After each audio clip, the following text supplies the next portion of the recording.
Bismillah, Assalamualaikum warahmatullahi wabarakatuh. Hai teman-teman solih-solihah kelas 6.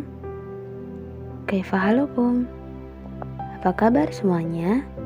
Semoga senantiasa sehat, tambah semangat, dan berkurang rasa malasnya. Alhamdulillah, Allah masih memberikan kita kesempatan untuk belajar. Kita wajib bersyukur ya, karena tidak semua orang mempunyai kesempatan yang sama seperti kita. Nah, kali ini kita akan belajar bersama-sama pelajaran Quran hadis tentang hukum nun sukun atau tanwin. Sebelum kita mulai pembahasannya, mari kita awali dengan membaca basmalah. Semoga Allah memudahkan kita dalam mempelajari dan juga memahami materi ini, serta apa yang kita pelajari menjadi ilmu yang bermanfaat. Bismillahirrahmanirrahim. Oke teman-teman, sekarang kita masuk ke materi. Kita awali terlebih dahulu dengan mengetahui apa sih yang dimaksud dengan hukum nun sukun atau tanwin itu. Hukum nun sukun atau tanwin adalah hukum yang muncul ketika ada huruf nun yang disukun ataupun huruf yang berharokat tanwin, baik itu fathah tanwin, kasrah tanwin, ataupun dhammah tanwin, bertemu dengan salah satu dari huruf-huruf hijaiyah. Nah, hukum-hukumnya ada 4, yakni izhar, idgham, iqlab, dan ikhfa. Ustadzah ulang lagi ya. Hukum nun sukun atau tanwin ada 4, yakni izhar, idgham, iqlab, dan ikhfa. Keempat hukum tersebut ada penjelasannya masing-masing. Kita akan mempelajarinya satu persatu secara bertahap. Kita pelajari terlebih dahulu hukum yang pertama, yakni izhar.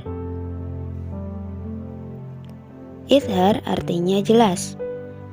Maksudnya adalah nun sukun atau tanwin dibaca jelas tanpa dengung ketika bertemu dengan salah satu dari huruf-huruf izhar yang jumlahnya ada 6, yaitu hamzah, ha, kha, ain, ghain, ha. Jadi, cara membacanya harus jelas, tidak boleh memantul, samar, ataupun dengung. Nah, lebih jelasnya, perhatikan contoh berikut. Contoh nun sukun yang bertemu dengan huruf-huruf izhar. Pertama, nun sukun yang bertemu dengan huruf hamzah. Nah, teman-teman, huruf alif yang berharokat itu disebut dengan huruf hamzah ya. Nah, contohnya dari nun sukun bertemu dengan huruf hamzah adalah man aslama. Man aslama. Nah, di situ jelas ada nun sukun yang bertemu dengan huruf hamzah. Huruf nun sukun tersebut harus dibaca jelas. Tidak boleh dibaca dengung seperti ini. Man aslama. Berikutnya, nun sukun bertemu dengan huruf ha. Contohnya min haitsu, min haitsu. Perhatikan, ada nun sukun bertemu dengan huruf H. Berikutnya, nun sukun bertemu dengan huruf Kha. Contohnya, wa in khiftum, wa in khiftum. Perhatikan baik-baik, nun sukun bertemu dengan huruf Kha. Cara membacanya harus jelas. Berikutnya, nun sukun bertemu dengan huruf Ain. Contohnya, an ibadihi, an ibadihi. Di situ ada nun sukun bertemu dengan huruf Ain. Cara membacanya harus jelas. Berikutnya adalah nun sukun bertemu dengan huruf Ghain. Contohnya, min ghairi, min ghairi. Ada nun sukun bertemu dengan Ghain. Perhatikan baik-baik. Dan perlu diingat, cara membacanya harus jelas. Selanjutnya nih, nun sukun bertemu dengan huruf H. Contohnya, yanhauna, yanhauna. Perhatikan lagi, yanhauna. Ada nun sukun bertemu dengan huruf H. Sama membacanya juga harus jelas. Sekarang, perhatikan contoh dari tanwin yang bertemu dengan huruf-huruf izhar. Contoh yang pertama, contoh dari tanwin yang bertemu dengan huruf hamzah, yaitu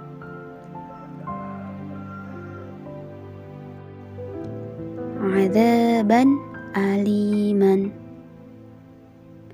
adzaban aliman. Di situ ada fathah tanwin bertemu dengan huruf hamzah. Nah, cara membacanya harus jelas. Berikutnya adalah tanwin bertemu dengan huruf H. Contohnya, bi'ijlin hanizin, bi'ijlin hanizin. Perhatikan, di situ ada kasrah tanwin bertemu dengan huruf H. Cara membacanya harus jelas. Berikutnya, tanwin bertemu dengan huruf Kha. Contohnya, latifun khabirun,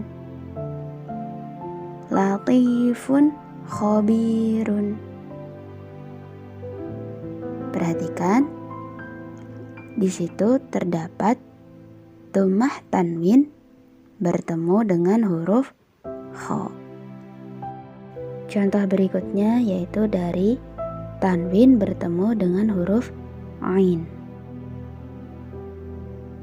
Contohnya, ajrun azimun, ajrun azimun.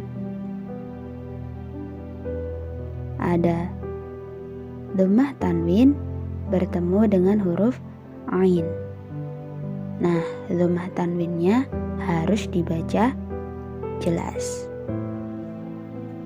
Oke, berikutnya tanwin bertemu dengan huruf Ghain. Contohnya, wa rabbun ghafurun. Wa rabbun ghafurun. Di situ terdapat dhammah tanwin bertemu dengan huruf ghain. Jadi, dhammah tanwinnya harus dibaca jelas. Nah, contoh yang terakhir yaitu dari tanwin bertemu dengan huruf ha. Contohnya, qaumin hadin. Qaumin hadin. Ada kasrah tanwin bertemu dengan huruf ha. Kasrah tanwinnya harus dibaca jelas. Ingat ya teman-teman, apabila ada nun sukun atau tanwin, baik itu fathah tanwin, kasrah tanwin, maupun dhammah tanwin, bertemu dengan salah satu dari keenam huruf idhar, yaitu hamzah, ha, kha, ain, ghain, ha, maka nun sukun atau tanwinnya itu harus dibaca jelas. Alhamdulillah, pembahasan tentang hukum bacaan idhar sudah selesai. Untuk hukum bacaan idgham, iqlab, dan juga ikhfa, insya Allah akan kita pelajari pada pembelajaran berikutnya ya. Nah, pertanyaannya sekarang adalah, apakah teman-teman sudah paham dengan materi hukum bacaan idhar? Semoga sudah. Dan agar semakin paham, ada tugas khusus nih buat teman-teman. Tugasnya adalah carilah 3 contoh hukum bacaan idhar dalam surat Al-Bayyinah. Kemudian tuliskan di buku tulis. Selanjutnya tunjukkan pada ustazah. Alhamdulillah, selesai sudah pembelajaran Quran hadis kali ini. Apabila ada pertanyaan, silakan teman-teman tanyakan kepada ustazah ya. Ustazah sampaikan jazakumullah khairan kepada teman-teman yang sudah mengikuti pembelajaran dengan baik. Barakallahu fikum. Tetap jaga kesehatan dan semangat dalam kebaikan. Saya akhiri. Wassalamualaikum warahmatullahi wabarakatuh.